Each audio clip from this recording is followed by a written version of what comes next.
Hi எல்லோரும் எப்படி இருக்கீங்க?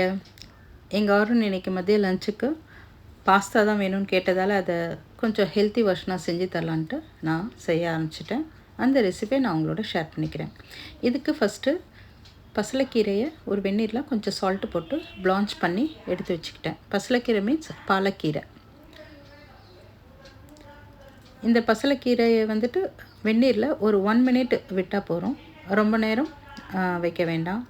கண்டிப்பாக சால்ட்டு போட்டு தான் வைக்கணும். அப்போ தான் அந்த க்ரீன் கலர் ரீட்டைன் ஆகும். இந்த கீரையை எடுத்து தனியாக வச்சுக்கலாம்.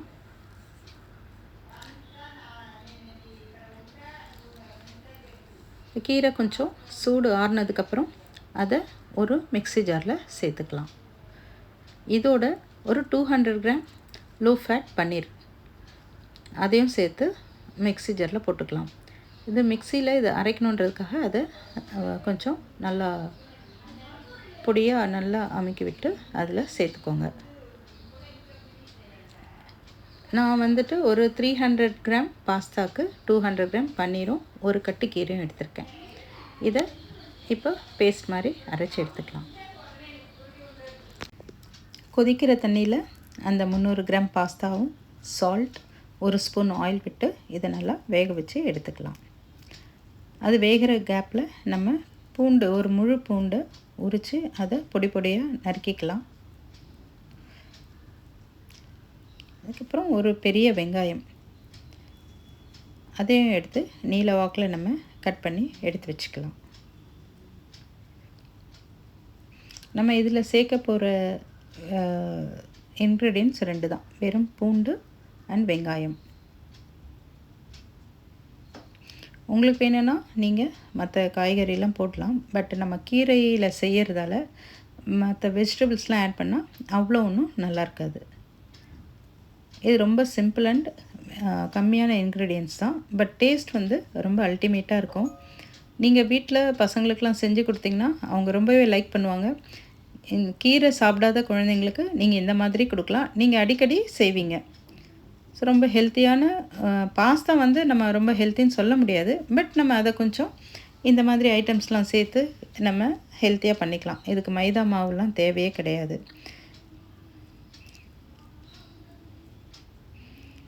இப்போ ஒரு பேனில் ஒரு 50 கிராம்ஸ் பட்டர் அது மெல்ட் ஆனதும் அதில் நம்ம பொடியாக கட் பண்ணி வச்சுருந்த கார்லிக்கு, பூண்டெல்லாம் சேர்த்து நல்லா வதக்கிக்கலாம்.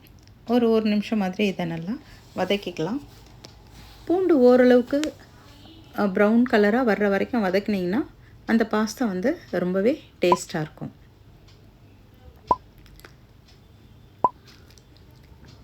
ஓரளவுக்கு நல்லா வதங்கினதுக்கப்புறம் ஒரு வெங்காயம் போட்டிருக்கேன். நல்லா நீல வாக்கில் பொடியாக நறுக்கின வெங்காயம். ஃபைபர் கொஞ்சம் ஆட் பண்ணுன்றதுக்காக தான் இந்த வெங்காயம் நான் அடிஷ்னலாக ஆட் பண்ணியிருக்கேன்.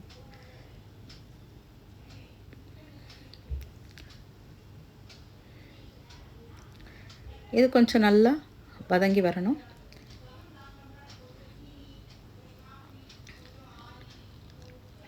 நல்லா வதங்கினதுக்கப்புறம் நம்ம அரைச்சி வச்சுருக்கோம் இல்லைங்களா, அந்த பாலக்கீரையும் பன்னீரும் சேர்த்து அரைச்சி வச்சுருக்கோம் இல்லையா, அதை இதோட சேர்த்துடலாம்.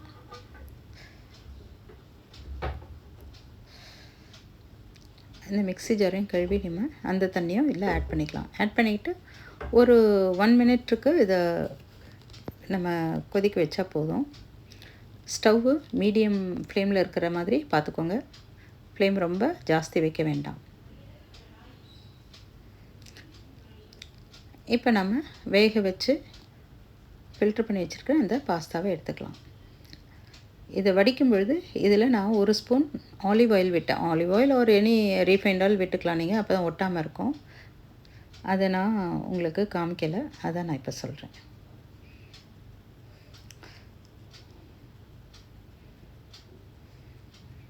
இது வந்து 300 கிராம் பாஸ்தா.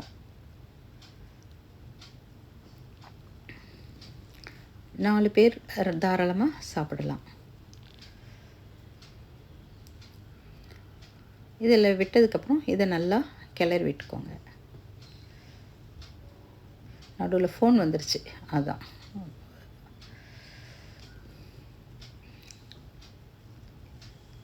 உங்களுக்கு கொஞ்சம் லிக்விட் வேணும்னா நடுவில் வந்துட்டு நீங்கள் மில்க் ஆட் பண்ணிக்கலாம். ஓரளவுக்கு இது க்ரீமியாக தான் இருக்கும். இன்னும் உங்களுக்கு லிக்விடாக வேணும் அப்படின்னா கொஞ்சம் திக்கான பாலாக காய்ச்சி வச்சுருந்திங்கன்னா அதை இதோட ஆட் பண்ணிக்கோங்க, நல்லாயிருக்கும். சில்லி ஃப்ளேக்ஸ் ஃபஸ்ட்டு ஒரு 1/2 ஸ்பூன் தான் விட்டேன். பட் அது அவ்வளோ காரம் கொடுக்கல. அதுக்கப்புறம் திரும்பவும் ஒரு 1/2 ஸ்பூன் ஆட் பண்ணிக்கிட்டேன். நாங்கள் வந்துட்டு காரம் சாப்பிட்றதால கொஞ்சம் ஆட் பண்ணிக்கிட்டேன். நீங்கள் உங்களுக்கு ஏற்ற மாதிரி பார்த்துட்டே ஆட் பண்ணிக்கோங்க. ஃபஸ்ட்டு ஒரு 1/2 ஸ்பூன் கலந்து விட்டுக்கோங்க. ஏன்னா நம்ம பெப்பர் பவுடரும் ஆட் பண்ணுவோம். அதனால் ஃபஸ்ட்டே நீங்கள் நிறைய விட வேண்டாம். இதை நல்லா மிக்ஸ் பண்ணி விட்டுக்கலாம்.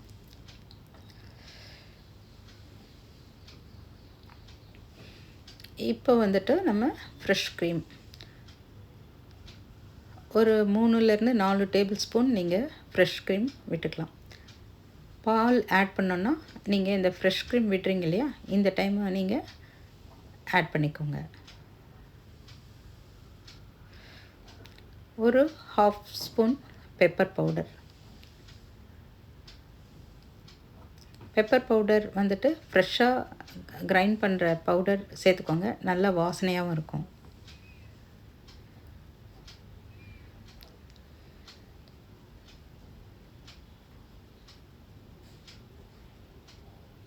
இது பார்க்கும்போதே அப்போவே சாப்பிடணும் போல் ஒரு டெம்ப்ட் ஆகிற ஒரு டிஷ் இது.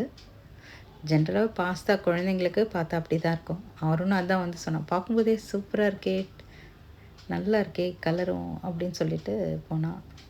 சரி, நான் வந்துட்டு 2 சீஸை ஆட் பண்ணிக்கிறேன், சீஸ் ஷீட்டு. ஸோ இது வந்து ஹை ப்ரோட்டீன் தான் உங்களுக்கு. நான் இந்த டைமில் கொஞ்சம் பால் சேர்த்துக்கிட்டேன், ஒரு 1/2 கிளாஸ் பால் சேர்த்துக்கிட்டேன்.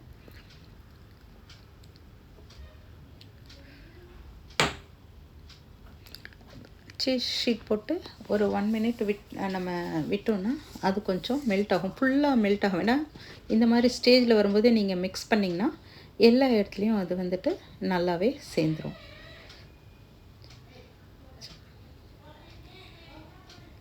நான் இந்த டைமில் தான் அடிஷ்னல் ஒரு 1/2 ஸ்பூன் சில்லி ஃப்ளேக்ஸ் சேர்த்துக்கிட்டேன் பார்த்துட்டு.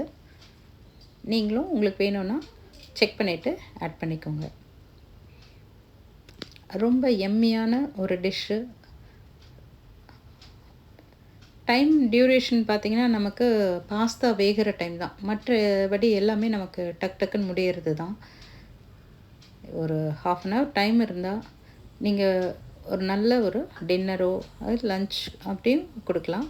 நல்ல ரிச்சான ஒரு லுக்கு. டேஸ்ட்டும் அப்படி தான் இருந்தது. ஏன்னா பன்னீர், ஃப்ரெஷ் க்ரீம், சீஸ், மில்க் இதெல்லாம் ஆட் பண்ணியிருக்கும் பொழுது ரொம்ப நல்லா இருந்தது.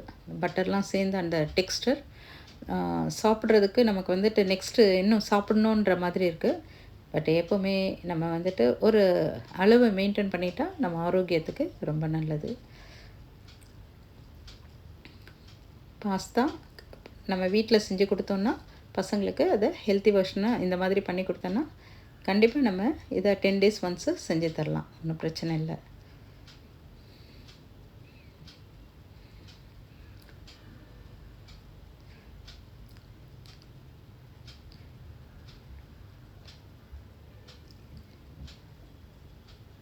இந்த பாஸ்தா ஸ்பினச் பாஸ்தா வந்து பாலக்கீரையில் மட்டும்தான் நல்லாயிருக்கு. நான் முருங்கைக்கீரையிலையும் ட்ரை பண்ணேன். பட் அது ரொம்ப ஹெல்த்தி தான். பட் டேஸ்ட் வந்து அதை விட இதில் ரொம்ப நல்லாயிருக்கு. ட்ரை பண்ணி பாருங்கள். ட்ரை பண்ணி பார்த்துட்டு உங்களுடைய வேல்யூபிள் கமெண்ட் சொல்லுங்கள். சப்ஸ்கிரைப் பண்ணாமல் பார்க்குறீங்கன்னா சப்ஸ்கிரைப் பண்ணுங்கள். நீங்கள் செஞ்சு பார்த்துட்டு உங்களுக்கு இது எப்படி வந்தது, உங்கள் வீட்டில் இருந்தவங்களாம் எப்படி இதை லைக் பண்ணி சாப்பிட்டாங்கன்றதையும் என்கிட்ட ஷேர் பண்ணிட்டீங்கன்னா நான் நெக்ஸ்ட்டு இன்னும் அந்த மாதிரி குழந்தைங்களுக்கு பிடிச்ச டிஷ்ஷு, ஹை ப்ரோட்டீன் டிஷ்லாம் போடுறதுக்கு எனக்கு கொஞ்சம் மோட்டிவேஷனாக இருக்கும். சரி, நாங்கள் இப்போ சாப்பிட போகிறோம். நீங்களும் வாங்க சாப்பிடலாம். இன்னொரு ரெசிப்பியில் நம்ம மீட் பண்ணுவோம். Take care. பாய்.